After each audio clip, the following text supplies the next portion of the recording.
let's find out more about seatbelt checkpoints, hopefully. It was 3 people, and of course they had masks on, Alex. Briefly, tell folks about last night. You guys pull up to the gate. You asked to talk to the public information officer. They called the police and lied and said that you were sneaking around. Yes, sir. How's it going? We were responding to a news story that the National Guard was going to be masked to go into Pittsburgh. And could we get a comment on that? Sorry, we can't make any comments, sir. Do you have a press guy we can talk to?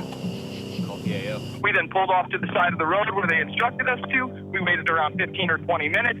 A representative came back. Immediately, he was hostile towards us. He did not like our credentials. Hey, guys. Hey, good evening, sir. What's up? Look out your How you head. doing? My name's Rob. Okay. We're out of Austin, Texas, Channel 10. Okay, can I see your credentials? We tried to get as much information as we could. He refused to answer our questions. So then Rob asked him for his information and where we could contact him tomorrow if we could get a word with him. He then gave it, and we left. Speech, freelance reporter. Yes, sir. Okay, so what are you looking for? Well, we're following up on a report that we got, and it's that we read. It said there's 2,500 troops that are going to be deployed into Pittsburgh for the G20 for security. Once again, do you have? I'd like to talk to your editor. I'm more than welcome to. I'm more than willing to do this. So you got somebody back at the station I can talk to? You guys have credentials for the G20? I can't. The middle of the night, you come here tomorrow. We'll see what we can accommodate you. We're not going to. I mean, we only got a few questions, man. Yeah, we just have like 4 questions. The answer is no. Not going to comment. No, I'm not. That's okay. We're going to deny the interview. If you get some credentials, you get some that I can work with, I'll do the interview. We didn't run away from anything by the time. So I could be wrong, but it sounds like to me they're just not recognizing the credentials of the Infowars team, which is, whatever. But I ran into this. There are some places that when you do activism, and this is journalism, but it's also clearly like, activism or monetarily, motivated activism, which is, there's, it is what it is. But there are some places that like, there's no universal press badge, right? Just because you write for even like a big newspaper or magazine doesn't mean that you can get in somewhere. And like I had some institutions that recognized me as a freelance journalist and some that didn't. But whenever it went to like issues of FOIA or whatnot, then the Attorney General sided with me, recognizing me as a journalistic outlet. But that doesn't mean that every place is going to do that. So I don't know, maybe there's something else in the footage here that makes them look like they're being framed as terrorists. It just sounds like they're not being acknowledged as, journalists that are going to be accepted at this thing. Time that we had left, turned around, and exited the main military facility, there was another car parked on the other side of the road, waited for us to pass, followed us for an exit, then got off. And then we were shocked when Douglas got a call trying to entrap him and have us go return our rental car for quote-unquote 2 more free days. When we didn't fall for that, he then came clean and said he was actually military personnel, and he wanted to know whether or not we were terrorists, Alex. And then he told Douglas, you're on a list now, pal, for the rest of your life.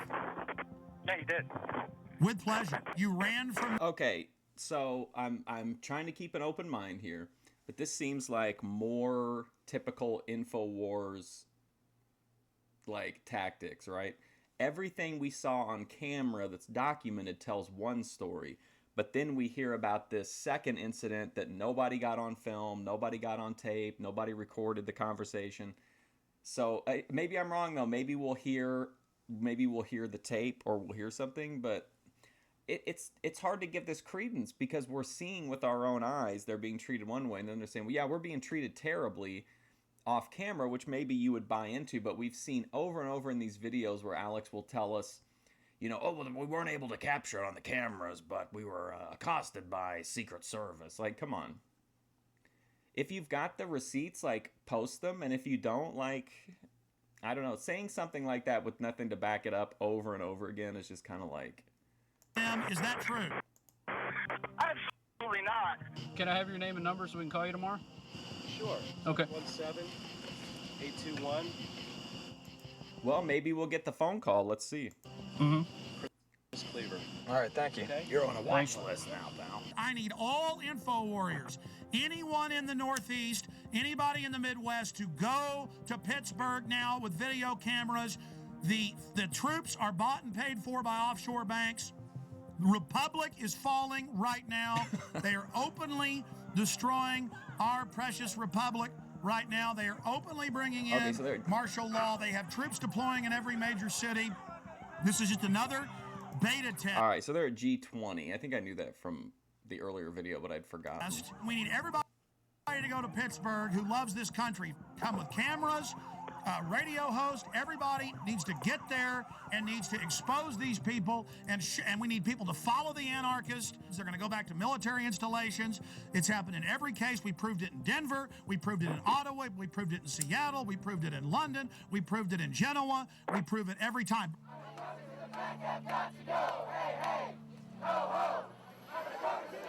Now, I don't doubt this at all because it's pretty well documented that groups, whether they're leftist groups, whether they're anarchists, whether they're, right-wing survivalists, the government agencies do infiltrate those groups and put in, plants or bad faith actors or whatever. So I don't doubt that there's some shenanigans, but that doesn't mean that everything that happens in these is a false flag. Like, it just means that they do infiltrate these groups, probably just to spy on them or to sow, chaos or dissent, whatever. There's certainly been a few people when I organized that I was like, this could be a Fed. It's funny to mock our first right? To think that's funny. Remember Penn State! Remember Penn State! Remember Penn State! Remember Penn State! So you guys took an oath to protect the Constitution, but you're blocking peaceful protesters. My son would never do anything like this to his own people. Hey, Alex. Cindy, you've now been hit by the Army and police. This is like Kent State with sound weapons. This is huge news, and it's nowhere on TV. Cindy, tell us what happened. Every single time there's any kind of a protest, everybody's always like, Kent State, Kent State. No matter how minor the protest is or how completely un-Kent State-like the protest is, that's always like the big rallying cry. We're just trying to get to downtown so we can exercise our freedom of speech, Alex. And they're blocking peaceful protesters. We don't have any weapons. They're blocking us with the most disastrous, horrible weapons that they can think of. And so, yeah, it's just really awful down here. They have your LRAD. The LRAD was used in Iraq and Afghanistan against insurgents. You're now using these weapons against the American people. How do you feel about that? This is all about training you that you're not supposed to protest and demonstrate. That's why the police pose as anarchists in every case. They've been caught over and over again. This is how the Republic falls, with the stormtroopers in the streets and the world leaders coming to our country to sell it out and the mainstream news reporting it. You guys are hurting your own people here. All those assembled to immediately... I would agree he's right here as well. I think how protests are viewed just depends on how you support the cause for a lot of people. So, like, I'm sure that the government doesn't mind certain peaceful assemblies and protests, but, like, yeah, that's why they march out all these people with the guns and the sound weapons. The same reason, like, the Taliban drives through the streets with their, the trucks with the gun emplacements and carrying the AK-47s and rocket launchers and stuff. It sends like a clear message, like, we're in control. So in that sense, but I don't think he's posing it like they only pose as anarchists because he wants to undermine the left, but it's totally true on both sides. I mean, if you look at like right-wing survivalist extremist groups, especially like a little ways into the past, like the government was all about trying to get people, infiltrated in there, like with Eamon Bundy and stuff like that. So I think it's just, I think it happens to people no matter what your political slant is. As long as you start to get any kind of momentum, they're going to try to get in there and derail you.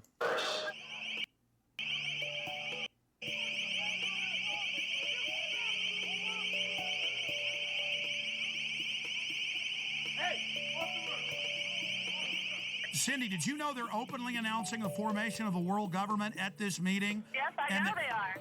The head of the EU even spoke out against it, Klaus, at the UN yesterday, and they're openly announcing the end of the dollar. Those troops don't know that their whole savings and their whole family future is gone, and there they are with pleasure, guarding the very government that is illegitimate and criminal. The troops are out here. There are brothers and sisters, there are sons and daughters, and there are mothers and fathers, and they're turning their guns on us. They're turning their weapons on us, where we really should be marching to the G20 and arresting those guys. Here they come again with their LRAD, Alex. They're coming with it. They have us blocked in. There's nowhere for us to go. This is what police state looks like. By order of the City of Pittsburgh Chief of Police, I hereby declare this to be an unlawful assembly. I order all those assembled to immediately disperse. You must Okay, I'm just gonna point this out. I'm not gonna say that I know it for sure because I don't. But that same like voice line and that exact same tenor, we've heard it coming from the training exercises from the earlier police state installments. So I'm not saying for sure that they're just overdubbing it here. It might be just like a standard thing the police use, but leave the immediate vicinity. That's what the If you remain in this immediate vicinity, you will be in violation. Burmis, Yes, sir. did you say that the protesters are turned around because they're blocked in? Yes, they are blocked in. Run! Get out! I told you! Go down the side street, get the hell out of there, they're gonna get you! Get out of there right now! By order of the Chief of Police, clear this area, or you are subject to arrest. come on, Alex. Jason, are you there?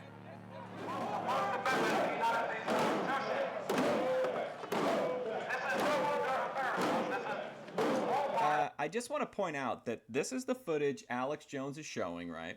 This is the footage that he wants us to believe that his people are in danger, yet look at where they are. They're not protesting. They're not part of the protest. They're on the other side of the police. So even if the police move in this situation, they're going to move forward on the people who are actually protesting. The Infowars people are hiding behind the cops. They're not out in front of them. Like, this just seems like persecution complex level shit.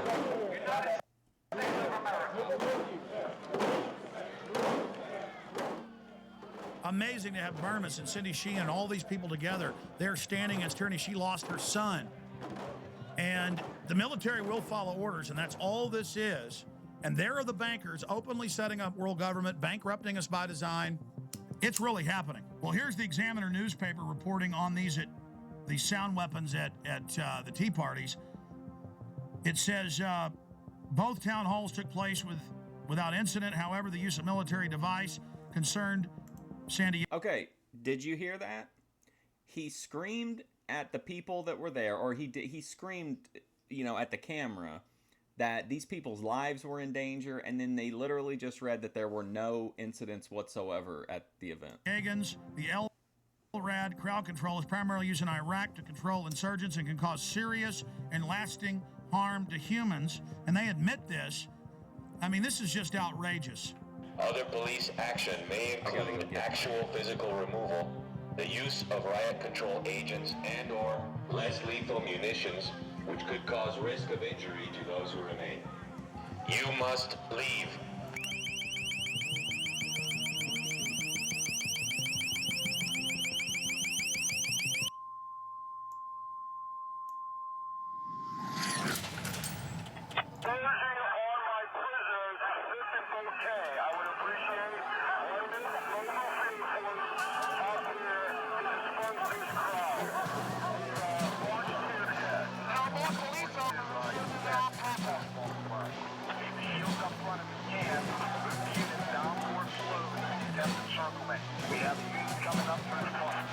Sorry, I got enveloped in the content of the footage there. I gotta go grab my mic.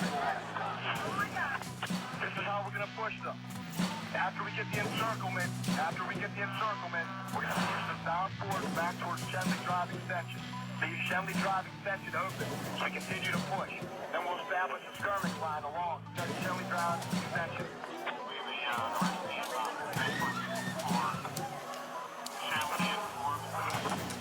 Task 42, there was a little miscommunication on my order. The police began to charge following the initiation of a tactic they called kettling. So called as to reflect the purpose of a kettle, to hold in water and heat it until it attempts to boil over. Did he say heated boiling water? They're closing in. Get out of there. They're going to arrest everybody. And the police, he said, at the last thing, were coming from 3 ways, blocking them in. That's what they do. They corner you and then attack. Stand by for gas deployment. We're setting that up along Melville. Any units should use. We have 5th Avenue covered. Unit 30, I'd like to express my professional regard to everyone. They did an excellent job down here. That's a young girl right there. And all the operations for G20. Now, let's go ahead and go over these articles. Brigade Homeland Tour starts October 1st. 3rd Infantry's 1st BCT trains for new dwell time mission. Helping people at home may become a permanent part of active Army. And then you read this, the Washington Post reported it, everybody else did. It says, for riot control and civil unrest during a collapse of society. Then the Army War College came out a month later and said, yes, we're preparing to engage the American people. So there's that going on. So they have to have troops to take you to the FEMA camps. Washington Post, 20,000 more U.S. troops to be deployed for domestic security. They then expanded and said it won't be 4,000 troops, it'll be 20,000. Now they're saying, oh, it'll be 40,000 regular Army troops. The very troops that were in Baghdad doing gun confiscation, the very best troops they've got. Here's another one. Marines admit security force to operate inside U.S. This directly from the Marine Corps' own website. And they did it with role players, practicing confiscating people's guns. Here's another one. Unit learns skills to fight different enemy. And this is out of the American. Again, I know we've talked about this, but like I totally get it if you think like we should not have these training exercises in populated areas. I get that. I don't have any issue with like if the training methods had to be changed. But I just don't know why. I think there's a strong enough case to be made against it that you don't have to weave in like, a one world government in it just because we're part of that training exercise. We're also training like, other agencies or other countries, stuff like that. Like I just think there's really strong cases to be made to shut these down. Period. Just on the face of it, let alone like you just don't need to work in all the nonsense. It just undermines the argument. Force Press Service. See, this is all part of acclimation. And then in a 4-state area in the Midwest a few months ago, there was a report about the Army suddenly locking down parts of cities and doing, and then the disgraced Governor Blagojevich announced about 5 months ago before he had that big scandal, and we played the newscast.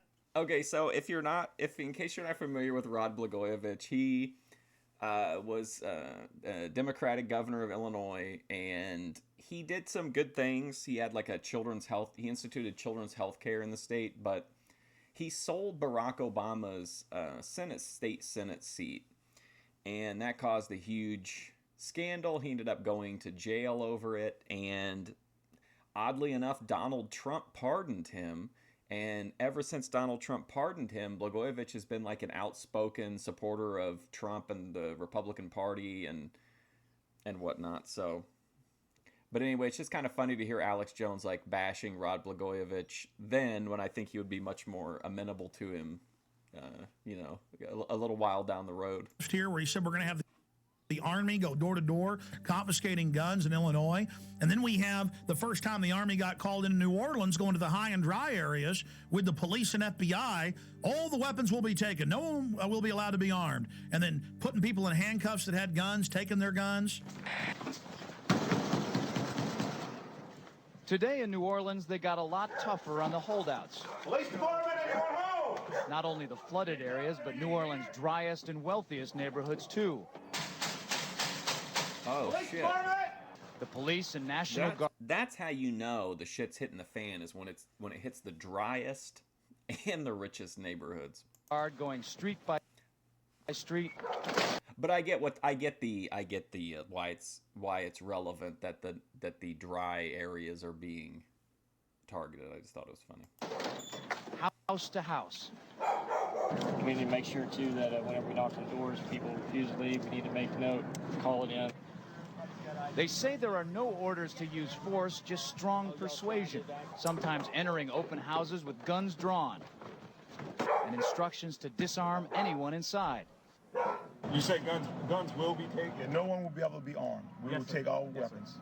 That happened today in this wealthy neighborhood where homeowners had armed themselves to protect their mansions.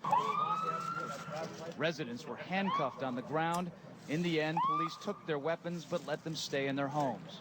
They were a little bit threatened because our weapons were bigger than their weapons. For many of the police and guard troops, it is an uncomfortable job to do this in an American city. This guard unit occupied a church, using it as a base camp. They had to leave a note because they could not get hold of the pastor to get permission. It is surreal. Yeah, you never expect to do this. Okay, that's kind of some context that I think we need to have, is that, and again, I'm trying to look it up and find out more about the people who were just in their homes, but like, if the church calls and says we have people that are occupying the church and they're armed, like, of course the cops are going to come out. Like, again, I'm not arguing on behalf of the police, but I'm just saying, like, you can't be surprised if you take over a place that doesn't belong to you and then you try to hold it with firearms, especially with a church. Like, they're going to be much more sympathetic to a church. Maybe they wouldn't come out and help an individual.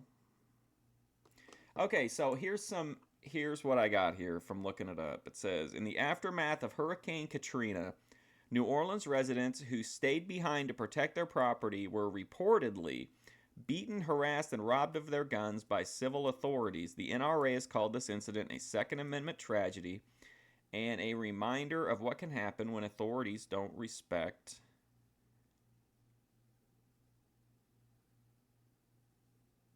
the Second Amendment. So let me see if I can find anything else, and I'll pause it again if I can find something. In your own country. Chris Montgomery says he'd rather be in Iraq than patrolling American neighborhoods. Walking up and down these streets, you don't want to think about the stuff that you're gonna have to do. Somebody pops around the corner. Be shooting in America. Yeah. I mean, that's on record. That happened. This is what they're training for. This is what they do the first chance they get. Stop living in denial. Attention, attention, attention. American forces are here to help. Remain calm. We will not tolerate civil disobedience. Okay. So, it says in April 2006, police made 700 firearms available for owners to claim. Now this is kind of bullshit. I know this is bullshit now that I'm reading it. But it says that they took the guns, and then if you wanted to get the guns back, you had to, like, basically prove that they were yours, right? You had to have a bill of sale, or you had to have, like, an affidavit with the serial number. That's a lot of work to get your own property back, so that's bullshit. I'm just trying to find out more about the process behind why they were taken.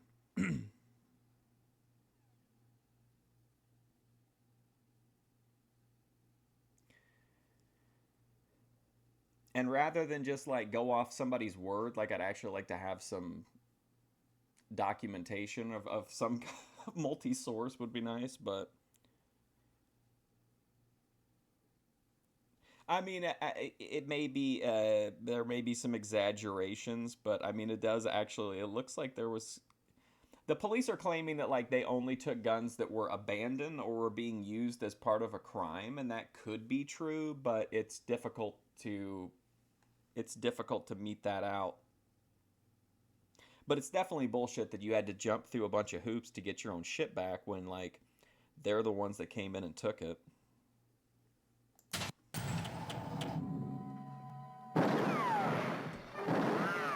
Sorry for that long-ass pause. Throw the gun away, Mr. Randall. Go on, throw it. No tricks, mister.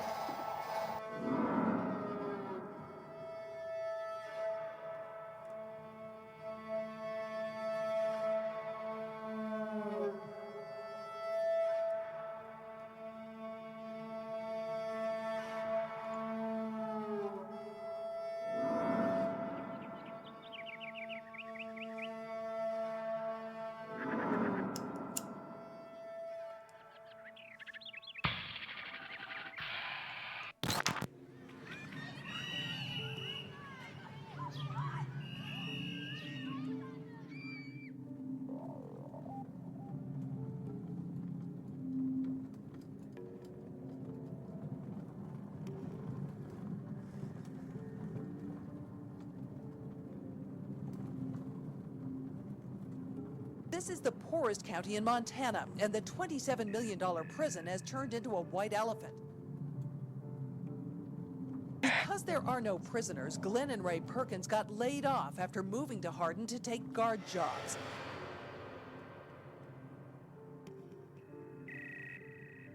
When I went to the door, there were 2 cops standing with their hands on their guns. I've lived in the same town for 26 years. We got 90 and 94 sitting right over here where they intersect, which is a perfect place for a checkpoint. I noticed that they got these mobile checkpoint stations. There's a lot of secrecy going on. I'm concerned about the legitimacy of who they are. Nothing is square in this whole deal.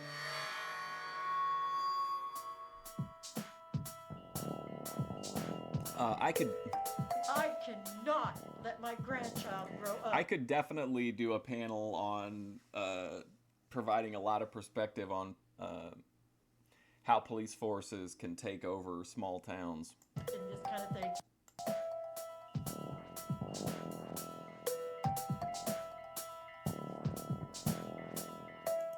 But if you're interested in the topic of like police forces or sheriff's offices or whatever taking over small towns, you should Google Howard Buffett and look into his work in multiple counties in America, like basically private funding and militarizing police. It's pretty wild.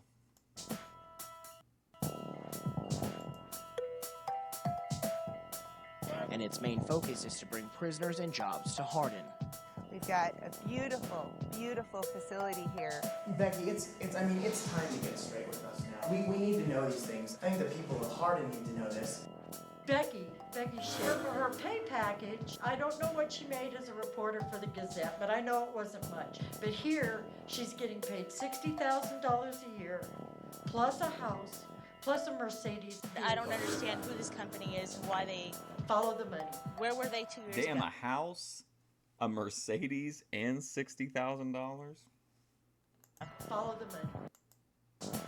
That's all I have to say. Where were they before? And it's easy to say like, oh, well, I would never do that. But at the same time, we assume from this that this town was really struggling, which makes sense. That's why the door would be open to stuff like this happening. But I mean, if you're living in a town that's dying and the economy there is dying and whatever, then like I'm not justifying it at all. But like I totally can believe, and especially if you got like sold a bill of goods and got like gaslit about what was going on, like I could see that happening. Before the ground broke. And its main focus is to bring prisoners and jobs to You think Hardin. it's mysterious at all? It probably is to those that don't know what's going on. Carrie Smith is the wife of Two Rivers Authority Executive Director Greg Smith, who was recently placed on administrative leave. Well, members of the American Police Force showed up in Hardin yesterday, driving vehicles with Hardin Police written on them. As Color 8's Nick Law reports, it created quite a stir, especially because Hardin doesn't have a city police department. This was the talk of the town in Hardin on Thursday. Mercedes decked out in the City of Hardin Police Department decals and driven by American Police Force members. Two Rivers Authority officials say having APF patrol the streets was never part of their agenda.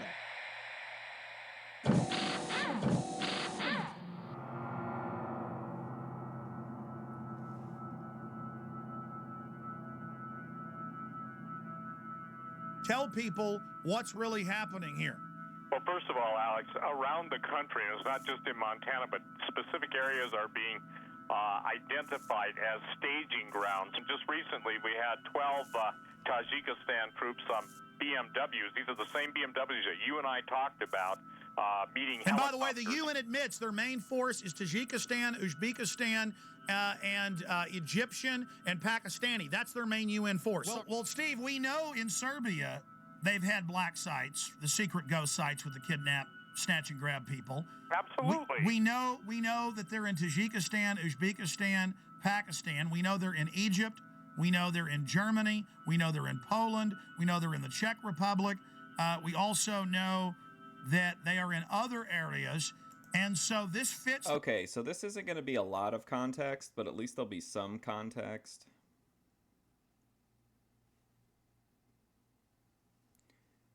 Michael Hilton was a name that popped up on one of the documents Alex showed. Michael Hilton, a California con man who aspired to run a never-opened jail in Hardin, failed Monday to turn over what he said are now his only assets, 4 pieces of art, including a self. Can you imagine if they fucking seize your self-portrait? Oh my god. Okay, well, I was reading that on the Billings Gazette, and now they paywalled it, but essentially he's, at least a little bit of context is he was supposed to run this prison, and apparently he was a con man, and it flatlined, so maybe we'll find a little bit more. The classic MO where they use these private ghost contractors to run this. Oh, I'm having trouble right now even dealing with this and processing it. Man, talk about Spookville, CIAville, black sedans running like roaches. When you flip the light on at 3 a.m. in your apartment, there's like big fat roaches going. And they're like, ah! Now the locals are getting upset by these black Mercedes SUVs that have Hardin, Montana on them and then the double eagle crest, just announcing, "We are your police." This is insane. Men with foreign accents stomping around. I mean, this is Red Dawn happening. And the local officials are going, yeah, we've been told they run the camp and that they run the town now. I mean, this is Twilight Zone. What?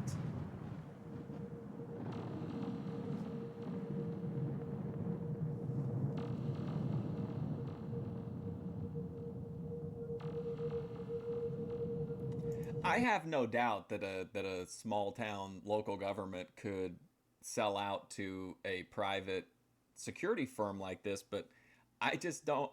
Them being honest and just saying like, oh yeah, they run the town now. Like I cast some doubt on. I'm gonna look into it. We're gonna go to phone calls here in just a moment. Let's talk to Diane in Montana. Diane in Montana, where this is going on, but as Steve said, it's happening everywhere. Diane, what's your info? Okay, September 9th, we had a small incident where there was a bunch of SUVs, black Hummers, you name it. It was all there. They even brought a helicopter in. It was 4 miles from my home. Okay, so this is from CBS News from 2009, okay? This is the strange story of how American Police Force, a little-known company which claims to specialize in training military and security forces overseas. Now, I see why this upsets Alex, because it ties into the whole training foreign security, has seemingly taken control of a $27 million never-used jail and a rural Montana town's non-existent police force. After arriving in this tiny city with 3 Mercedes SUVs marked with the logo of a police department that has never existed, representatives of the obscure California security company said preparations were underway to take over Hardin's jail, which has no prisoners. Significant obstacles remain, including a lack of any contracts to acquire prisoners from other jails or other states. And on Friday came the revelation the company's operating agreement for the facility has yet to be validated, 2 weeks after city leaders first unveiled what they said was a signed agreement. Still, some Hardin leaders said the deal to turn over the 464-bed jail remained on track. The agreement with American Police Force has been heavily promoted by members of the city's economic development branch, the Two Rivers Authority. Vice President Albert Peterson on Friday repeated his claim to be 100% confident in the company. Oh boy, here we go. Here's where we're going to start to spiral down. You ready? The lead public figure for American police force, Michael Hilton, said more than 200 employees would be sought for the jail in a proposed military and law enforcement training center. Keep that in mind if you're Googling how you take over a town. Law enforcement training center is going to come up every time. That would be a significant boost to Hardin, a struggling town of only 3,500 located 45 miles east of Billing. An earlier announcement of a job fair never came to fruition. The bonds used to pay for the jail have been in default since May 2008. Hilton also said he planned a helicopter tour of the region in coming days to look at real estate for a planned tactical military training ground. The city has not had a police department in 30 years. Okay, so here's some, and again, I don't know because this Michael Hilton is a real scumbag based on everything I've seen, but he said that the vehicles would be handed over to the city if and when it created a police force of its own. The city is under the jurisdiction, however, of the Bighorn County Sheriff's Office. So if you've ever lived in a small town that doesn't have a police force, that's what happens. You get served by the county sheriffs.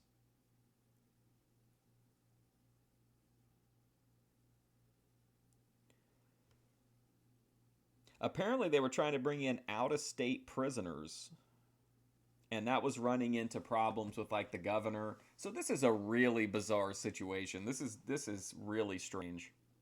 So when we went to check it out, they were all over climbing the mountains in camo, dressed up. They were armed, and they said they were just doing a training exercise.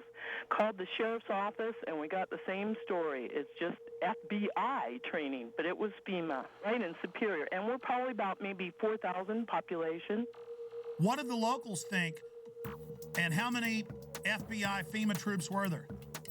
Okay, there were 6 vehicles when my husband went right by them. He called back and said, lock down. I don't know what's going on, if there's escaped prisoners or what. Same time helicopter came through. Why are we seeing this footage? Is this woman claiming she was shot at? What the fuck? Right overhead.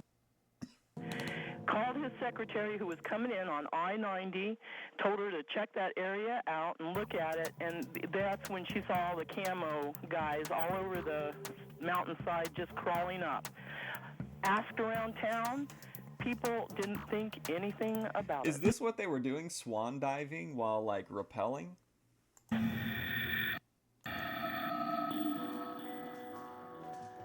Like, there's a legitimate story here. I hope he actually, like, looks into it and doesn't just spiral. We now go live to Alex Jones on the ground in Hardin, Montana. Alex? Okay, we just got a tour from Becky Shea, the former Billings Gazette reporter that's now the PR spokesperson for this facility for American Police Force. She admitted that it'll be a foreign paramilitary mercenary training facility. She admitted that it's going... I mean, it's understandable because Hardin is a small town, but it's kind of shady to me that you would, even though it does make sense, like it's still kind of shady that they would just swoop in and then grab like the most trusted news person and then make them their PR person, like that built-in layer of believability. Going to be a detention facility.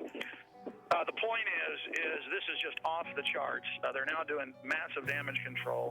They're about to give us a tour of the outside of the facility. I just got a tour of only one wing of this gigantic $27 million facility. They would not let us into most of the areas.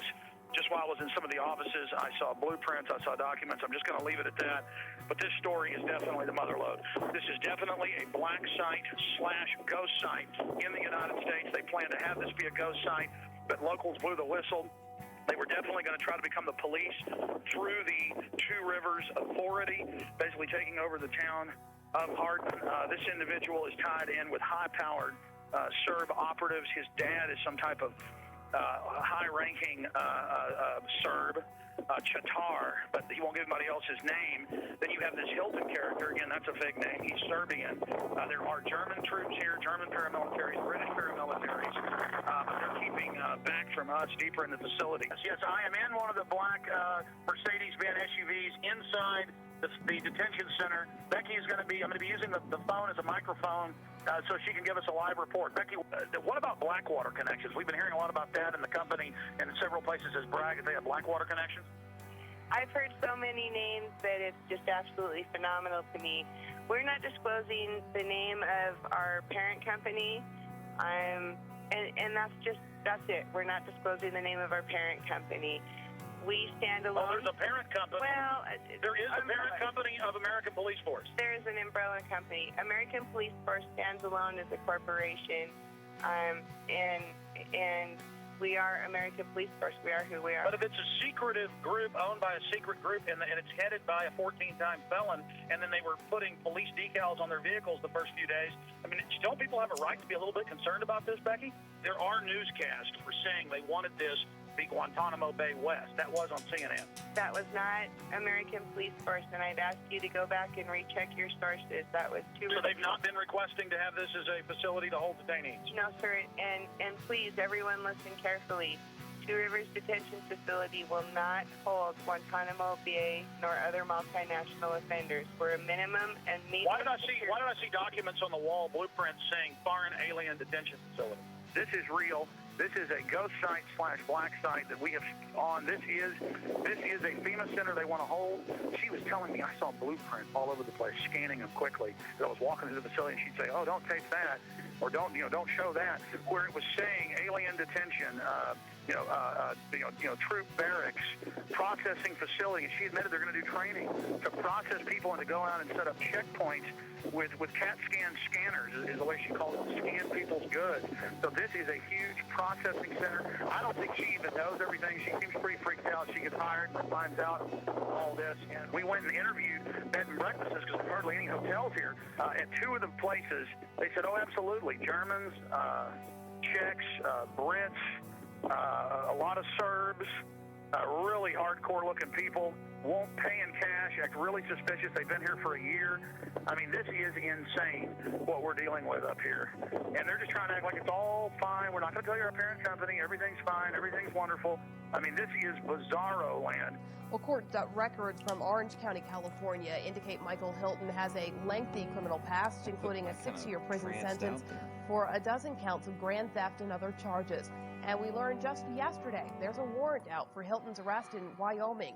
American Police Force pulls out of contract negotiations with Two Rivers Authority. All right, Sarah Gravely joins us now live from the newsroom to tell us more about the latest development in this story. Sarah?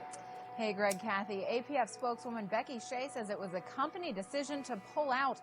She says they learned things about the facility that made them lose interest in the deal.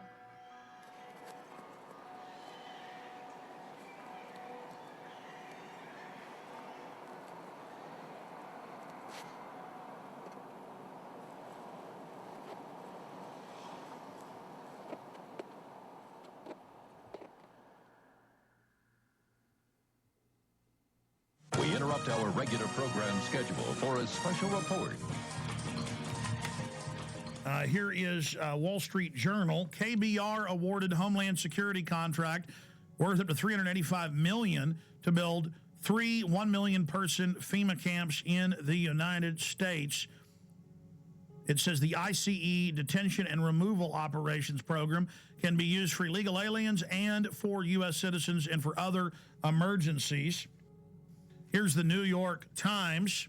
Halliburton subsidiary gets contract to add temporary immigration detention centers. Just like under Rex 84, the documents came out in the 80s. They said the cover would be for illegal aliens, but it would be really a martial law takeover plan and to suspend the Constitution and take over the media. So there's the New York Times we have saved up on prisonplanet.com. Also, George Bush reopened all the Japanese and German prisoner of war camps in the U.S. and put water in, light in, and then just have them set up and ready. That was in the CBS News. Bush to preserve World War II internment camps. So there's that article. So, I mean, is this like, in theory anyway, is this like part of like some scare situation where like because we were at war with Afghanistan and Iraq that like we thought we were going to need some crazy amount of like prison space? Or was Hardin just like a training facility? Or was going to be like a secret training facility, kind of like well, it's not secret obviously, but like Cop City down in Atlanta? Pentagon paying for fake news in the U.S., White House paying for fake news in the U.S. It's now in the tens of billions every year. This is what's going on. The fake news reports they produced and put on radio and TV that were made by the government. I've had Congress people on talking about how it's illegal, the fake news. All of this is being done. Fake polls, everything. How are they preparing the public? When I saw this at the time, I saw Tommy Franks and Cigar Aficionado. I saw Tommy Franks on CNN, Fox, MSNBC go, gee, I'm real sorry about this, but one more big terror attack, we're going to have a military form of government and martial law. I'm real sad about that, but that's what the American people are going to demand. That's the only thing that'll keep them safe. Now, you don't expect him to come out and say, gee, we're going to have a military dictatorship. Militaries throughout history love taking over societies 99% of the time, and America's just been an exception. No, he's got to introduce it like, gee, shuck, I'm real upset, but it is the only thing that'll keep us safe. The Constitution won't survive a WMD attack. And I said at the time, I love when he does like the voices and the accents. It's so awesome. Always cracks me up. I said, he is part of the Pentagon's billions in fake news. That's illegal. The General Accounting Office has already ruled that they're paying off reporters and people to go on TV. I said, I bet my bottom dollar Franks is being paid off. Now they're rolling them out in the news. The camps will be for you when you're starving during the collapse of society, which is what the IMF and World Bank have done to countless third world countries, and their own documents say they want to do it here. Wow. They have to fully bankrupt you so they can consolidate everything with the tens of trillions of fiat currency they're holding and hoarding of taxpayer money. And then once the riots start, which they're trying to push, they have Zbigniew Brzezinski on MSNBC, we played that the other day, saying, I'm really worried about these bankers. They're going to cause riots nationwide. Millions and millions of unemployed. People really facing dire straits. And we're going to be having that for some period of time before things hopefully improve. And at the same time, there is this public awareness of this extraordinary wealth that was transferred to a few individuals. And you sort of say to yourself, what's going to happen in this society when these people are without jobs, when their families hurt, when they lose their homes and so forth? As if he isn't one of the engineers of it. See, they know they've got revolution on their hands. They know that we did our job warning the people and exposing what was happening and putting all this information out, and people found out it was true. Here it is. This is from my film, The Road to Tyranny. I have 18 hours of this. I have them training all over the country. I have them teaching police to arrest anybody with a get us out of the UN sticker. This is what's been going on. Here it is. You're damn right, because think about the Christians, okay? Do you accept Jesus Christ, your Lord and Savior? No. What did they do? They took your head off. They beheaded you if you didn't accept Jesus Christ, your Lord and Savior. See, this is reality. Yeah, they're terrorists, but the bottom line is to them, they are not. When people are passionate about what they believe in, they become a very difficult enemy to beat. Who was the first terrorist organization in the United States? Who? Founding Fathers. You mean Thomas Jefferson? Look at this guy.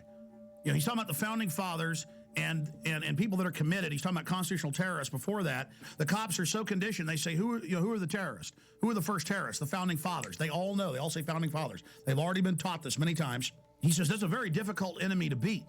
No, you are the enemy when you become an enemy of the Bill of Rights and Constitution and let foreign bankers take us over. Play it again.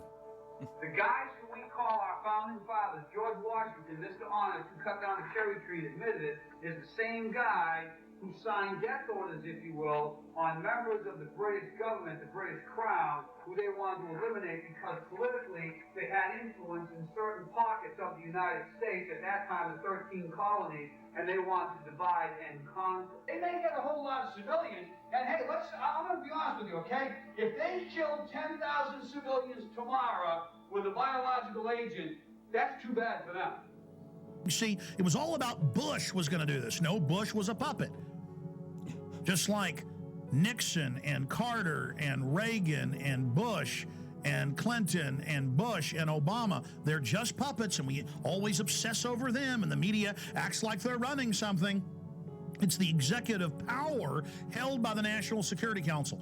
In fact, 3 weeks ago, they had an article about General James Jones and the National Security Council saying they've now taken over continuity of government, even from the executive and Homeland Security, and that this private group runs it all. And then General Jones was in the CFR website writing, I take all my orders from former national security heads, Henry Kissinger and the CFR. I mean, that's why in the last week there have been 4 mainstream news articles that we posted at Infowars.com and PrisonPlanet.com with Bilderberg group members like Etienne Davignon, the chairman of Bilderberg, saying, we set up the European Union, we set up the G20, we've set up the New World Order banking system. I mean, now they're openly bragging it's world government and they run it. Oh, boy.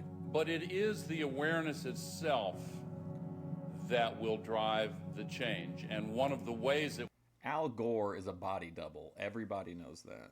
Will drive the change is through global governance and global agreements. But the many business leaders who have been present here are among those taking leadership in other ways. Yet these problems can be overcome by a joint effort in and between our countries. 2009 is also the first year of global governance, with the establishment of the G20 in the middle of the financial crisis. The climate conference in Copenhagen is another step towards the global management of our planet. This is collective action, people working together at their best. I think a new world order is emerging, and with it the foundations of a new and progressive era of international cooperation. And then if I dare talk about it, they go, oh, shut up, Jones. You crazy nut, none of that exists. And if you talk about it, you're going to cause violence. Just give in to the New World Order, roll over to it, hand your guns in. Let's start with the airport adventures, which they now admit are going nationwide with the Viper teams at bus stops, train stops, the streets, shopping malls, random vans, sending you through body scanners, biometrically scanning 360 your naked body. Now, I've seen more in-depth images by the actual companies where they can zoom in on pores. Remember that. Remember that they're scanning our naked bodies.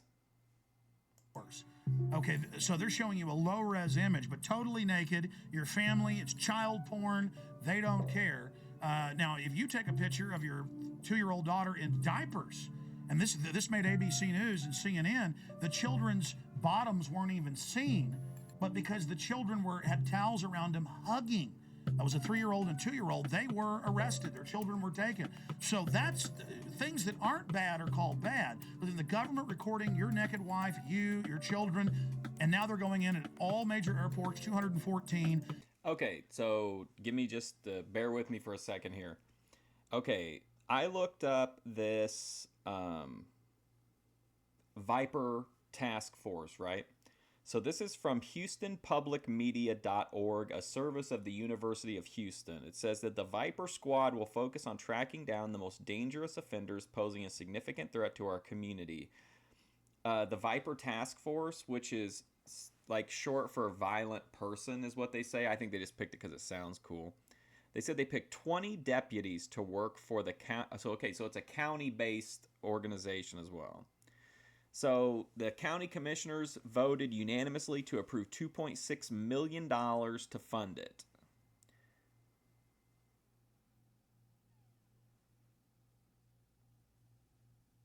Yeah, I mean they're kind of spinning it like it's like this is extra staffing, but they're pulling from the sheriff's department. So it just seems like you're moving man hours around. But yeah, I guess they were serving their purpose, so they claimed, was to go after aggravated felons. And people in Houston are being forced through them, but people are refusing and saying, no, you perverts, you're not going to do that. So Aaron Dykes and Rob Dew, back from 6 days of adventure with the police state in Canada and the U.S.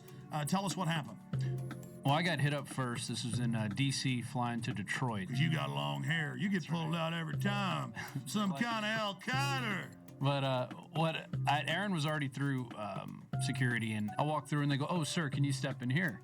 And I said, "So what's that?" And they said, "Oh, this is our RFID scanner." And I said, "No, I'm not going in there." And what do you mean? And I said, "I'm not going in there. I don't agree with that." And they said, "Oh, well, it's voluntary." I said, "Well, good, I'm not doing it." Yeah, but that's like SeaWorld made you thumbprint at first. It was voluntary. Now it's mandatory. It's like dog training. Passengers describe a terror attack and the arrest of a suspect who tried to blow up a plane as it landed at Metro Airport. We heard a loud pop, then a bit of a smoke. Sounded first like a balloon being popped. All of a sudden, heard some screams, and flight attendants ran up and down the aisles, and everything's crazy. People are screaming. There's fire on the plane. There was a lady shouting back, and she was saying things like, "What are you doing? What are you doing?" And at that moment, I was sure I was going to die. And we're learning tonight more about the suspect. Let's get to Fox News' Andrea Isom. She begins our team coverage. She is live at Metropolitan Airport. Andrea? As the hours go on, you are right. We are learning more about the suspect, and quite frankly, the details are chilling. The man, the menace, 23-year-old Abdul Mudala of Nigeria. Mudala's despicable actions were all on Al-Qaeda's behalf. Sources telling Fox News his instructions were to blow up the plane over U.S. soil.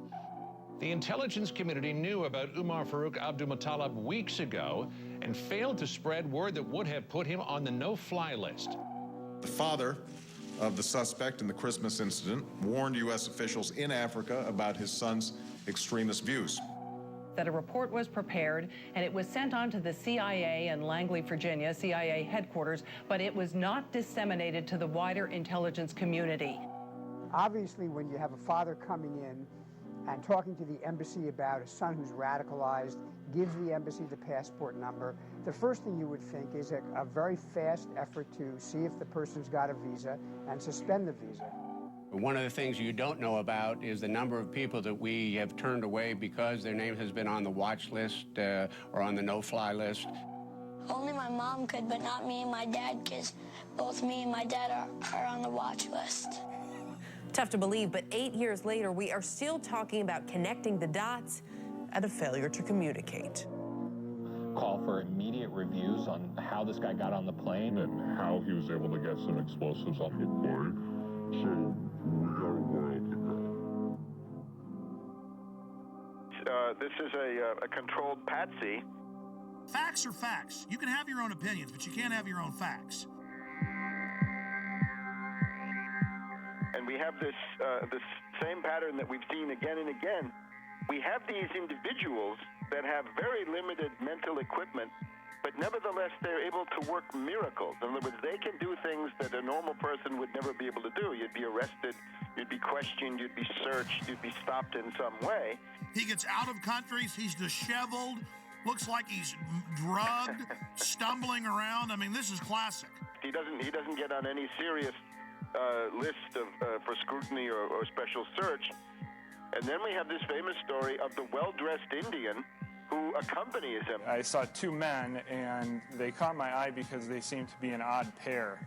One was what I would describe as a poor-looking black teenager around 16 or 17, and the other man, a age 50-ish, wealthy-looking Indian man, and I was just wondering why they were together. Kind of strange. And I watched them approach what I would call the ticket agent, the final person that checks your boarding pass before you get on the plane. He gets from one plane to another thanks to this patsy minder, a patsy chaperone or patsy monitor. The only person that spoke was the Indian man, and what he said was, this man needs to board the plane, but he doesn't have a passport. And the ticket agent responded, well, if he doesn't have a passport, you can't get on the plane. To which the Indian man responded back, he's from Sudan, we do this all the time. And the ticket agent said, well, then you'll have to go and talk to my manager. And she directed them down a hallway. And that was the last time that I saw the Indian man, and the black man I didn't see again until he tried to blow up our plane. Then I'd be interested to see, is there a passport? Won't the FBI... What a boring eyewitness. Please show us a passport if there is one. They won't release the videos from Amsterdam. I mean, this is suspicious. Oh, yes. I think it's beyond suspicious. It's a clear case of a patsy. So he's a controlled asset. And, of course, it's not a matter of failure to connect the dots. We're hearing all about the unconnected dots. No, this is the desired outcome. Let me just point out a couple of other things here. We're told that this alleged bomber, right, Knicker bomber, whatever they call him, he was in contact with this character Awlaki in Yemen. What did he say? This Awlaki, I call him Awlaki the CIA lackey. Awlaki the lackey, and remember, he's a CIA lackey. He's a double agent, a triple agent, if you want. He is used as a kind of beacon to recruit patsies across the world, and they can always sheep dip somebody like Major Hassan. If they want to say, you're linked to Al-Qaeda, they just have you exchange a few emails with this Awlaki, and that's what he's good for, right? He goes back to 9/11 and Hani Hanjour. So this guy is he's a U.S. agent under whatever layers of garb that he's got. The other thing is, how was this young patsy, Omar Farouk Muttalib, how is he radicalized? And I think we're getting some pretty good indications that it's this Brixton Mosque, Finsbury Mosque, Axis in London, the school for patsies, the British patsy Which, by factory. the way, 6 months ago, I remember it, you predicted we'd see plane bombings out of that mosque. This is not so hard to do. Remember Richard Reed, mentally retarded vagrant who was sleeping on the floor of Brixton Mosque, I think. He was given the same PETN explosive by somebody, so that's what this Omar Farouk was given then, allegedly, once again in Yemen. So you can see it fits together, and it all comes from these same places. There are reports today that the Christmas Day body bomber met with an American-born radical cleric, Anwar al-Awlaki. He's believed to be living in Yemen, al-Awlaki is. He's not only been linked to al-Qaeda in the past, but he reportedly exchanged emails with the suspected Fort Hood shooter, Nidal Hassan, before that shooting massacre in Texas. I would also point out that the security company at Schiphol Airport is ICTS, which is a Israeli-owned firm. They were the same firm that allowed Richard Reed, the shoe bomber, to board the flight, the American Airlines flight to Miami. Same explosive material was found in his shoes as was found in Mr. Muttalib's underwear. They ignored the threats on purpose. Obviously, we had a lot of people sitting at home over the Christmas holidays, families gathered around a television set. Another terror attack, huge problems for travel now. When we talk about screenings at the airport and other protective mechanisms along the way, what should we be doing that clearly we're not? The scanning machines that we currently are beginning to deploy in the U.S. that would give us the ability to see what someone has concealed underneath their clothing. These body scanners are the key with, like, these different psychological syndromes where people serve the abuser. Yeah, because that's where you have to get in, as to where this is going. It's not fun. It's degradation. It's the dehumanization of the individual. So really, what they're telling you is not only do you not own your body, you own nothing. You don't even own the patents to your own genes. They're telling you you're a piece of property. What do they do when you first come into a prison? They strip you and do a medical exam to humiliate you. They hose you down in front of the other prisoners and they laugh at you, make jokes. This footage is hilarious, and while I completely agree with that everything that happened, like with the TSA and shit, was an unbelievable, like, over-exaggeration to the situation. But I love this footage. I think it's so funny. I wish I knew what it was from. Like, if it was from a movie or something, I'd totally watch it. About you. When Aaron went through, it was even worse because I was behind him. Yeah, I went through. He told me to go through the scanner, and I said no. He said, why aren't you going to do it? I said, it violates my privacy. And this is what happened. This guy got scared. This guy was physically bigger than me. He was athletic. He started shaking when I said no. You think it doesn't matter to because it's a delusional world. He thought he'd found a real terrorist. Yeah. He was shaking, visibly shaking when I said no. And he tried to trick me to go through it again and told me they were going to body wand me, which they ended up doing. And then he tells me, Oh, because I don't like it because it violates my Fourth Amendment. I read too much. Oh, you're one of those who reads too much. And you said he put his hands on you. Oh, yeah. Oh, yeah, he grabbed When I him, said just no, like this. he started shaking. He didn't know what to do, and then his first flinch reaction was to grab my arm and try to pull me through the scanner. It was absolutely crazy, and you got women apologizing to the agents. I'm so sorry, I forgot my mascara and my lipstick. And the Fourth Amendment says if you're going to search, you're not only going to have a warrant, you're going to say specifically what you're looking for. But it's not specific. It's liquids, it's lipstick, it could be shoes, it could be... Breaking the will of the people. The real purpose of body scanners, and you scroll down, it shows the Nazis and others strip searching women in World War II. I tell you what I would do personally. I would just take photographs of all the mass graves of World War II and the Soviet Union, of all the naked bodies, and have big placards of that. Genius. And saying, we're not going to end up like this. No, thank you. Great idea, pointing out that they always strip you down before they kill you. I mean, it's a real act of submission. Do you agree with me that this, telling everyone you will be naked body I scanned, definitely do not approve of the crazy measure, in my opinion, overdone security measures, but I don't know that it's because the TSA wants to put us, the reason that they want to take pictures of our naked bodies is because they want to put us in mass graves. A key point in our conditioning, and we must resist it? Oh, absolutely, absolutely. It's an ongoing process of personalization, dehumanization, and getting the public to accept the fact they're nothing but cattle. Once you're on the plane, you're coming into Detroit, what happens next? The pilot comes on the speaker and he says we have 10 minutes to landing. Flight crew, take your seats and buckle up. A flight attendant walks by my seat, mumbling to herself, something smells like smoke. I looked up. I'm in row 27. I could see smoke coming from row 19, 8 rows up. It wasn't a lot of smoke at that time, and it looked like it was coming from the floor. So I unbuckled my seatbelt, took a few steps up the aisle to get a better look, and then it burst into flames across the floor, the seats, and up the wall to the ceiling. When it burst into flames, people were screaming, fire, fire, terrorists, water, water, water, we need water, somebody get water. Flight attendants were screaming. The pilot comes on the intercom and says emergency landing and starts speeding up. And while this is going on, the terrorist man's being hauled off into the first class area by a couple passengers. We are 5 days into this, and we've not seen any surveillance footage. The media doesn't seem concerned about eyewitnesses seeing a man videotaping the whole flight aimed at this guy. When we first took off, I noticed about 10 seats ahead of us to the left-hand side, he had a camcorder, and I didn't think much of it. I thought maybe this was his first flight and was just excited. And then when the actual incident occurred, I looked up, and he was the only one standing and filming the entire thing. That's obvious, an accomplice or a handler or something. We've got this other guy getting him through security. I mean, any other comments? When we were being detained in Detroit, we were held in an area of the baggage claim area. All the passengers from our flight, there was nobody except for some law enforcement personnel. After we had been there for about an hour, all the time with our carry-on bags, 3 bomb-sniffing dogs were brought in.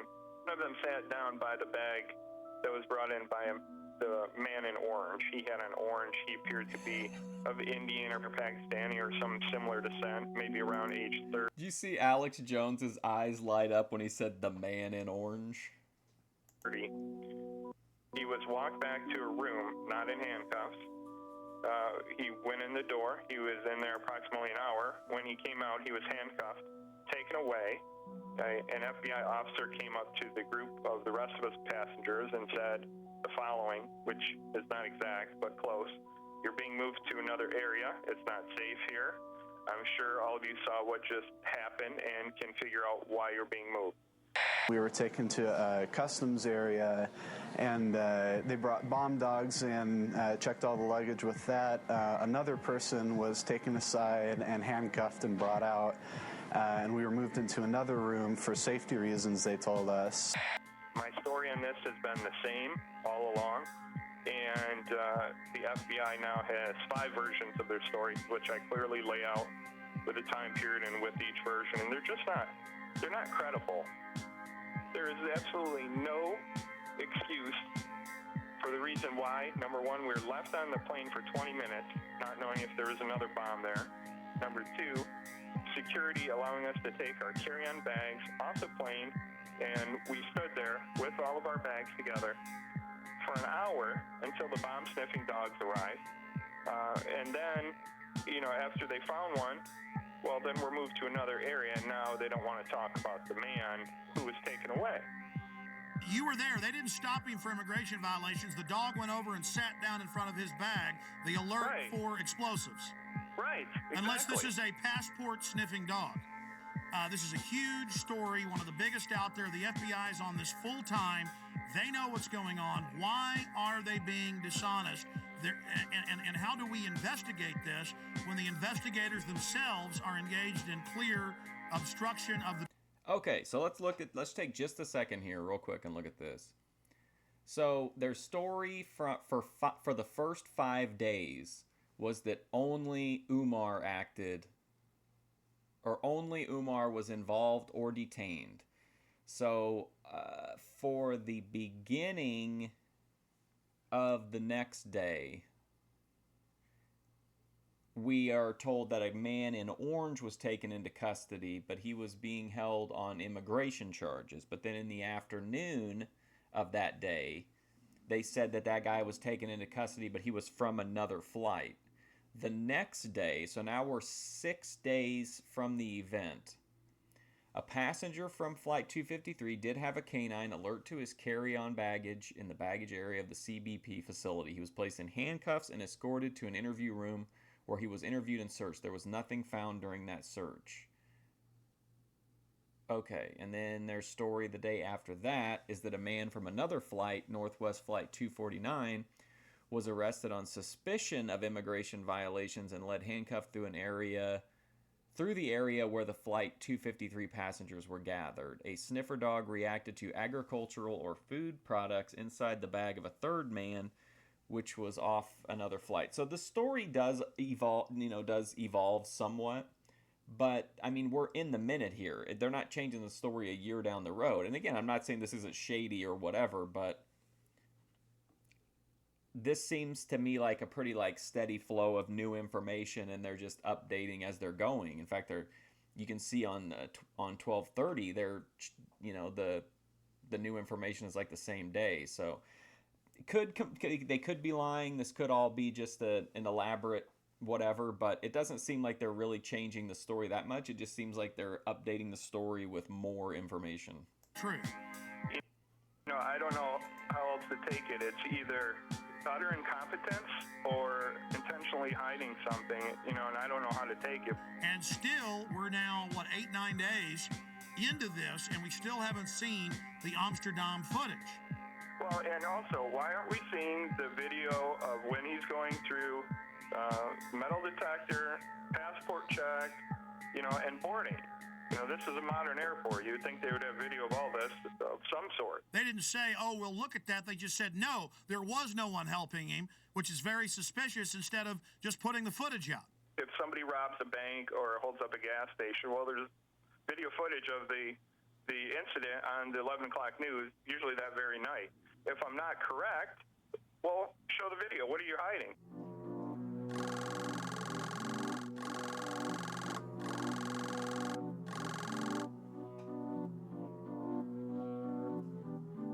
Okay, now we're gonna get the truth.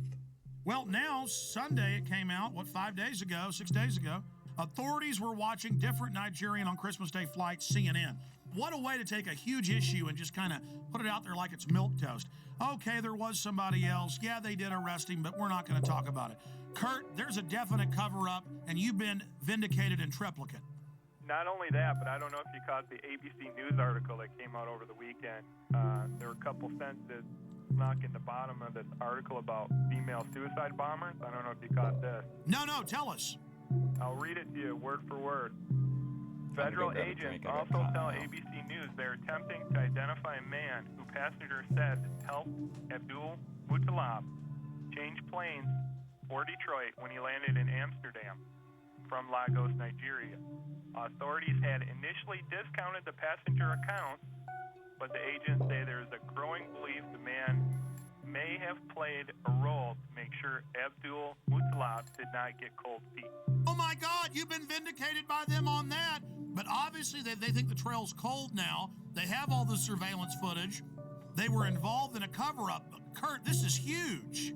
Well, that was my take on it, but unfortunately for ABC News, they buried it in the bottom of a seemingly unrelated article about female suicide bombers heading here from Yemen. Why is this not front page news everywhere, number one? Number two, why are you burying it at the bottom of this article? Number three, why did you initially discount my story to begin with? It's not like I'm not credible here. And of course, they had COINTELPRO posing as the Patriot movement attacking you. All the usual suspects. I mean, it never ends, Kurt. Oh, here we go. We are, of course, going to get into the top story today. In plain view, as if it's no big deal, DetroitNews.com. Okay, it was a U.S. government agent that was the smart-dressed man that led Umar Farouk al-Matab, or the underwear bomber, on to the aircraft. I'm sorry. The State Department didn't revoke the visa of foiled terrorism suspect Umar Farouk. I'm sorry, I can't pronounce that, because federal counterterrorism officials had begged off revocation, a top State Department official revealed Wednesday. This is from DetNews.com. Is that Detroit News? Patrick F. Kennedy, an undersecretary for management at the State Department, said that his visa wasn't taken away because intelligence officials asked his agency not to deny a visa to the suspected terrorist over concerns that a denial would have foiled a larger investigation into al-Qaeda threats against the United States. Revocation action would have disclosed what they were doing. Okay, so this guy, according to Det News, he was being watched very closely, and from what it looks like there, like maybe he was a smaller fish and they were going after a bigger fish, but then the small fish, like, you know, was rolled into action. Which, again, why they would ever allow, like, I get it, I guess, in theory, but, like, we're talking about, like, real, you know, real human lives here.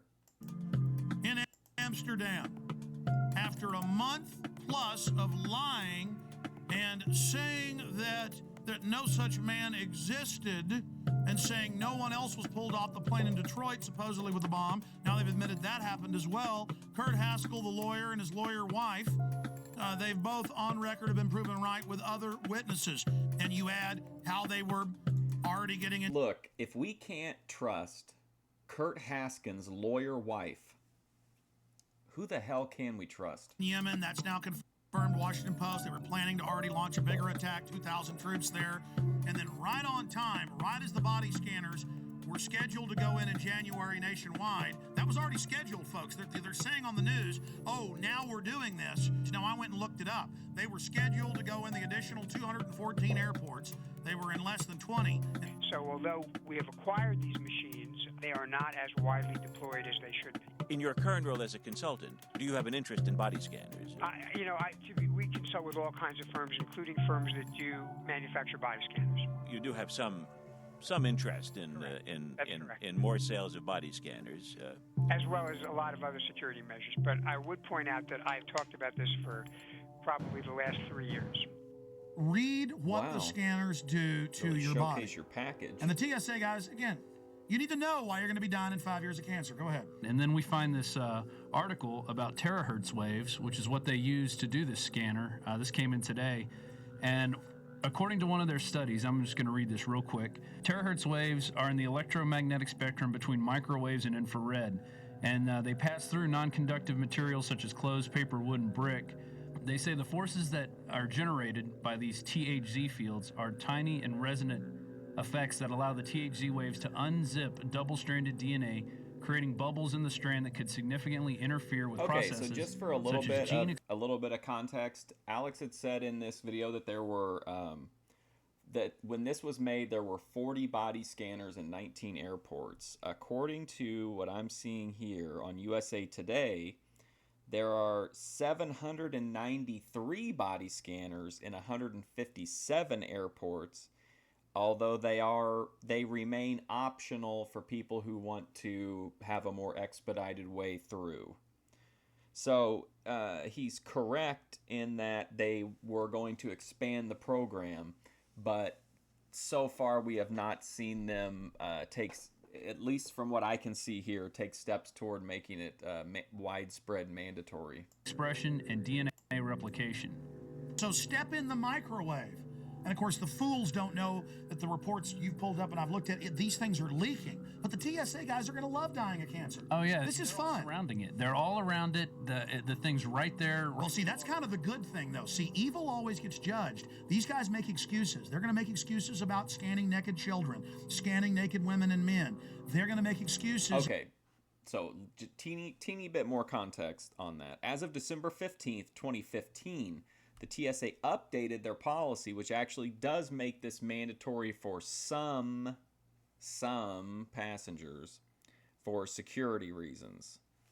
So if you are a high risk, or you're viewed as high risk, I should say, or you're viewed as suspicious, or they just want to make you do it, then it looks like they do actually have a little bit of a window into that. About how it doesn't hurt you. They're the ones that are going to die first. 8 hours a day standing around it. And I'm sad for them, but this is what they want. This is what they get. This is a test. This report here, too, on the ACLU Arizona website, says that you absolutely can still tell a TSA agent that you do not wish to go through the screener. Do you wish to go through the scanner? They're required under TSA policy to honor the request, but they may try to encourage or pressure you to go through anyway.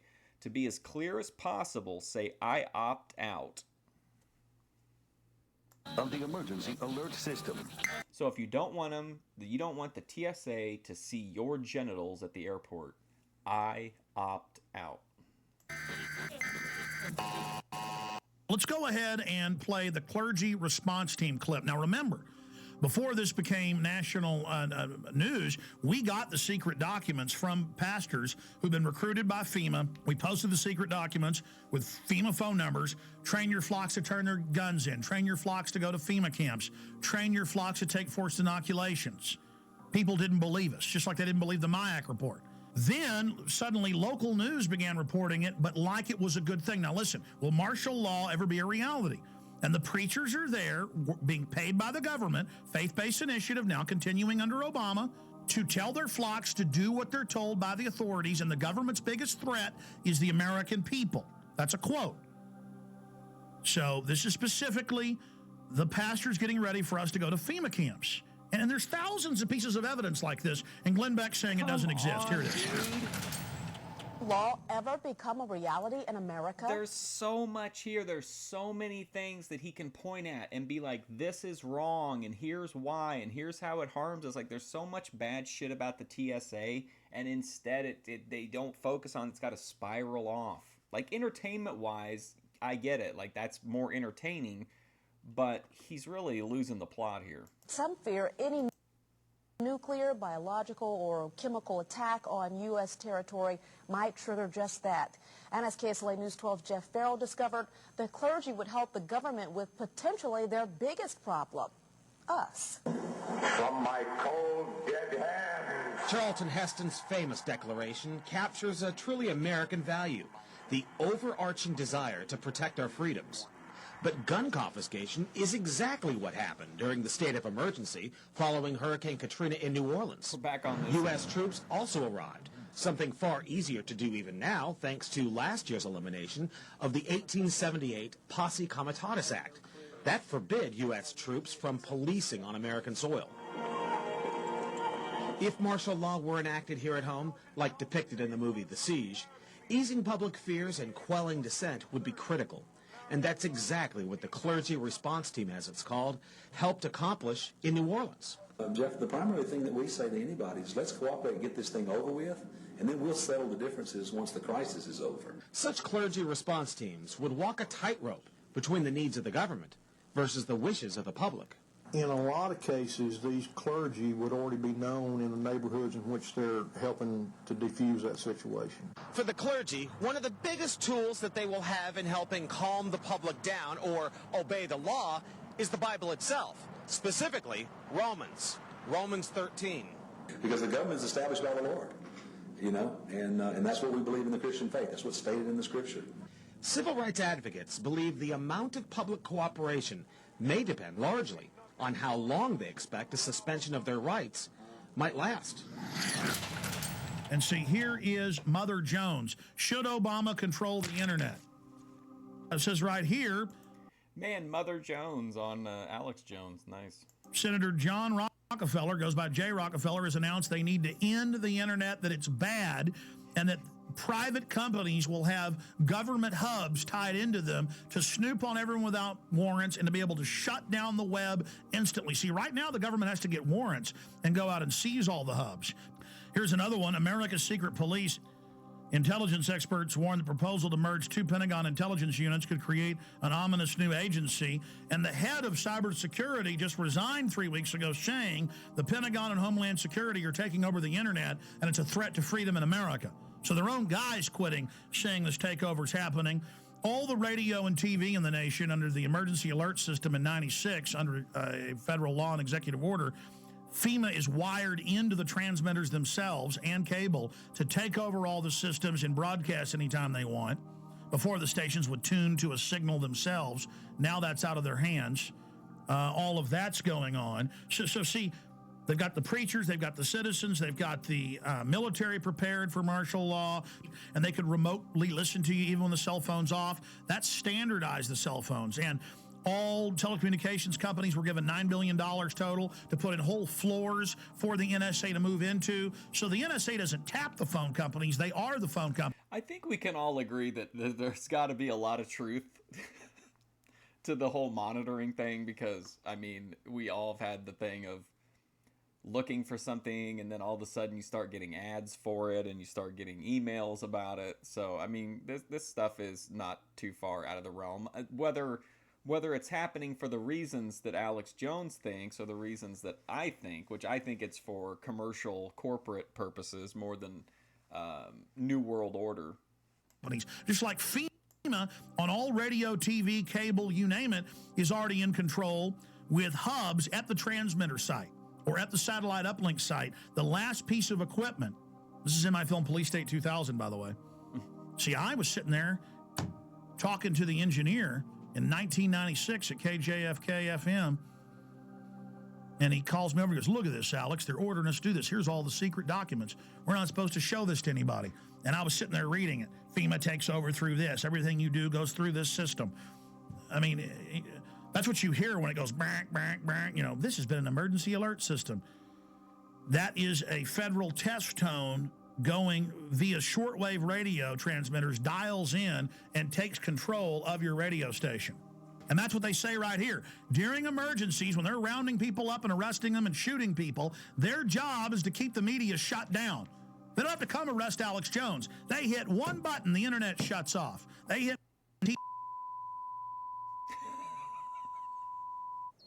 In the not-too-distant future, a self-proclaimed intellectual elite will rule every aspect of our lives. People in the world are content to stay as first or second level mag. The economy is emerging from the recession. We have to keep geoengineering on the Implementation depends on motivation. An alarming and possibly catastrophic disaster. Already the path has been chosen. The design set in motion decades ago. Their endgame? Complete control. Water. Air. The economy. Population and even human logistics will all fall within their purview. The goal? To acquire all the natural resources of the planet and bring them securely under government control. All activities of mankind will be monitored, accounted for, and controlled. What the fuck is going on? Legislation pretending to address concerns about the environment. National security and financial stability will in fact be used to erode the very foundations of liberty and to enslave the population. This will all happen in the name of security and progress. Alluding to the notion that this is all for our protection, this will not miraculously occur overnight, with the sudden proclamation of martial law. It has been happening incrementally for at least half a century. Every law enacted that truncates the Bill of Rights in the name of national security is another nail in our coffin. Through this type of increasingly invasive legislation, the systematic decay of constitutional law becomes inevitable. Thousands of years of building and rebuilding, creating and recreating, so you can let it crumble to dust. Leaving our essential rights neutered and impotent. The Bill of Rights is reduced to a quaint antique, collecting dust in a library somewhere, retaining all the potency of a fairy tale. Martial law, called a more politically neutral catchphrase, is practiced with an iron fist. The implosion of the economy has begun by design. The United States dollar is under attack and losing value every day, while the cost of living continues to skyrocket. This is so trippy. Probably because I'm high, but Jesus, this is really strange. Why don't we just hear from Alex Jones? Why are we hearing these weird robot voices? New laws that will effectively double taxes are already on the books and ready to be implemented. Nothing has been introduced to help homeowners with their now default loans. But at the same time, money is generously given to bankers who give themselves huge bonuses during one of the worst economic downturns in history and dry up loans to small businesses. All the while, the economy spirals downward at a free fall rate. As the citizens of the United States lose their ability to take care of themselves, the government conveniently steps in to save the day. Capitalism gives way to socialism, and then without much notice, into the neo-dark ages of the one-world government's total dictatorship. Once this task has been completed and the control grid is firmly in place, they can play their final trump card. FEMA camps. And by design, we will welcome the salvation with open arms. As any alternative Socialists can't even get 5% of the vote, but they're such a threat. Will surely seem like suicide. Once we've been properly enslaved, they gain control over the last of Earth's natural resources, humanity. America, here's what you need to know tonight. I'm, basically a rodeo clown. If you have any kind of fear that we might be headed towards a totalitarian state, look FEMA trailers, FEMA prisons, FEMA camps. I want proof. If they exist, I want pictures. I lost sleep last night worrying about this story, thinking about this story. But when I see, 9/11 victim family on television or whatever, I'm just like, oh, shut Well, up. yesterday we talked about debunking conspiracy theories. The only thing that I answer to is myself. And I just want to be able to look at myself in the mirror and also sleep at night. This is what I want. I want personal vendettas. I want personal attacks of people that have wronged Alex Jones. Hopefully that's what we get here. Glenn Beck, a year and a half ago, said that Ron Paul supporters should be arrested and that the army should be used against them, and that they were dangerous terrorists.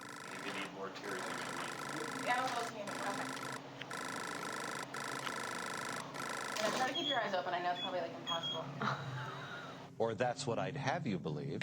It took me about a year to start hating the 9/11 victims' families. I don't hate all of them. I hate probably about 10 of them. Any of these 9/11 truthers, who I've been telling you for years, are dangerous. Guy Fawkes. This guy was a British terrorist who tried to overthrow the government by blowing up Parliament and killing everybody in it. Paul's supporters called the donations, and I'm quoting, a money bomb. It's really not the way I would go, tying my movement in with a historical terrorist attack. You're right. There's a strain of isolationism and anarchy in the American tradition, which Ron Paul is tapping into. I think it's very significant that he chose Guy Fawkes. There are plenty of, unfortunately, libertarian websites which are indistinguishable from the anti-American left these days. Yeah. So totally in bed with the Islamo-fascists. and have turned against this country, this country. Where am I wrong? The Ron Paul revolution. I think it's meant to be a catchy slogan, but I fear some of his fringe supporters are taking the word revolution too literally. What Glenn Beck is saying is a talking point being given out to the media. And this is going to drive the conspiracy theorists crazy. I have this. They're making me say this. Help. Because we were seeing Bill O'Reilly and Sean Hannity say it. We were seeing CNN hosts say it. We were seeing Joe Scarborough say it. And I said, that's a talking point.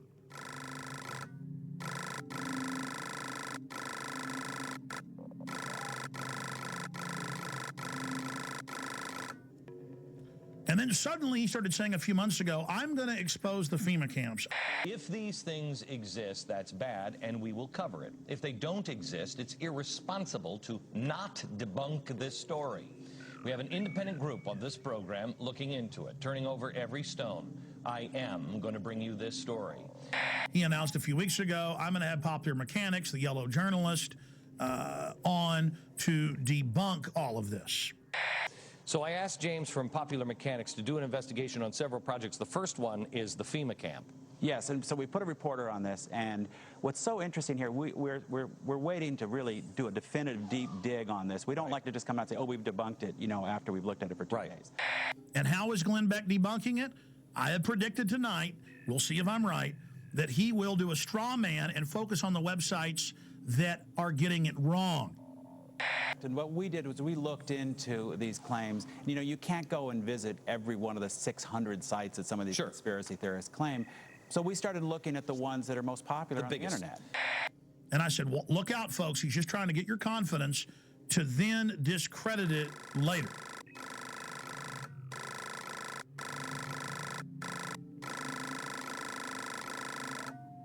We mailed letters to Glenn Beck. I know people that work in his office. I contacted him and I said, here's the proof. If he wants it, we stand by to work with Mr. Beck if he isn't going to come out next week and say arrest all of us, basically like he was doing a year ago. First of all, on the FEMA prison thing, I know we've been in contact with your office, and we would appreciate any help that you have. I want to make sure we're turning over every stone on anything, because there's a lot of crazy stuff that is being said about these things. And because Beck says he's been doing months of research, and they've been having trouble finding it. He's doing research, but he can't ever bring any facts, and he makes little jokes about, ooh, the government's going to get me, or, oh, I'm being censored on Fox, and calls us conspiracy theorists. And I'm predicting Glenn Beck is going to attack us this way. They're going to show the 1990s video of the closed-down Amtrak train system up by Chicago. So we started looking at the ones that are most popular on the internet. Okay, and let's show the video. First, show me the video that is on the internet. This is one of the so-called, I guess, a death camp. This is something where they're showing a so-called concentration camp. These are turnstiles. This is in a secure behind the fence. I don't know how they got this video when it was behind the fence, but they went in and got this video. Like so many of these things, the truth is actually fairly evident. This is an Amtrak repair facility in Beech Grove, Indiana. The woman who made this video initially claims that it's some kind of American Auschwitz, and they've outfitted buildings with gas, and they've got these strange turnstiles. In fact, it is a repair facility. They're going to do that, and then what they're going to do is they're going to show the photos that are all over the web in Mississippi and Louisiana of mock Bosnia-Herzegovina / Kosovo training camps, because the signs are in that Slavic language, where it has machine gun nests, checkpoints, barbed wire as a refugee camp, and they send the troops through for drills.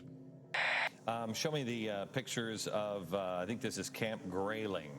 Do we have the picture of the watchtowers? This is pretty spooky. This is where Americans are currently being held, I believe they're saying. Well, people say all kinds of things, and these pictures have been floating around the internet for more than 10 years. Okay. In fact, Camp Grayling is the largest National Guard training facility in the U.S. They train Army, Navy, Marines, and one of the groups they train is military police. And in fact, one of the functions they train them for is handling prisoners of war in a battle zone like Iraq. And they're going to say, see, people said this was a camp. It's not really a camp. It's a place where they're doing drills. Oh, see, this is really just an Amtrak train track. We went out there, and yeah, it's got barbed wire facing in, but it's not really a camp. Do we have the video with audio? Because if we don't, I don't really care. The video with the audio about the boarded up buildings with the gas chambers. Do you have that? In yet another fenced area, we see a large warehouse building at the end, with the electronic turnstiles in front of it. Okay.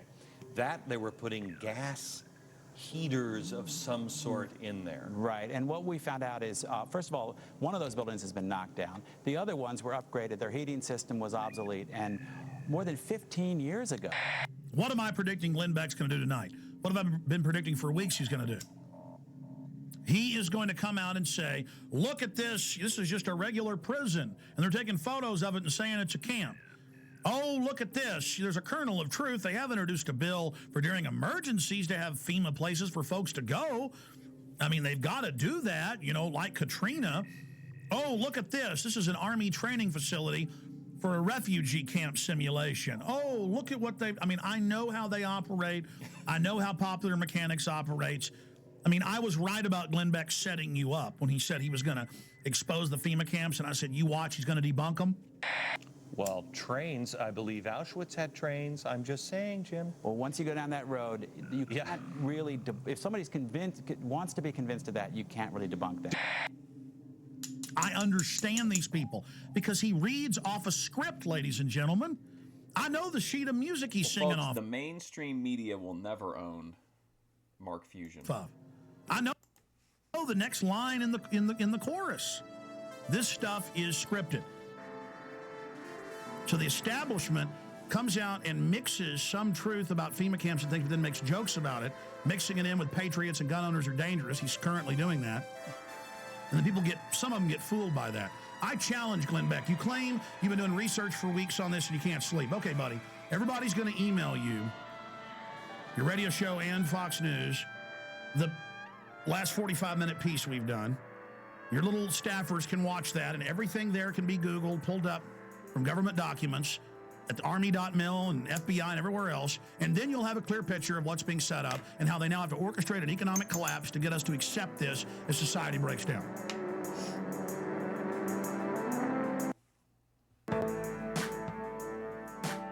If Glenn Beck wants to know if the FEMA camps are real or not, all he has to do is go to the Army War College, the Army.mil website, the Army Times, and they say, and it's been all over the Phoenix newspapers, the police say they're ready to work with the military against the people, that their new mission is fighting the American people physically. Chaos is hanging around.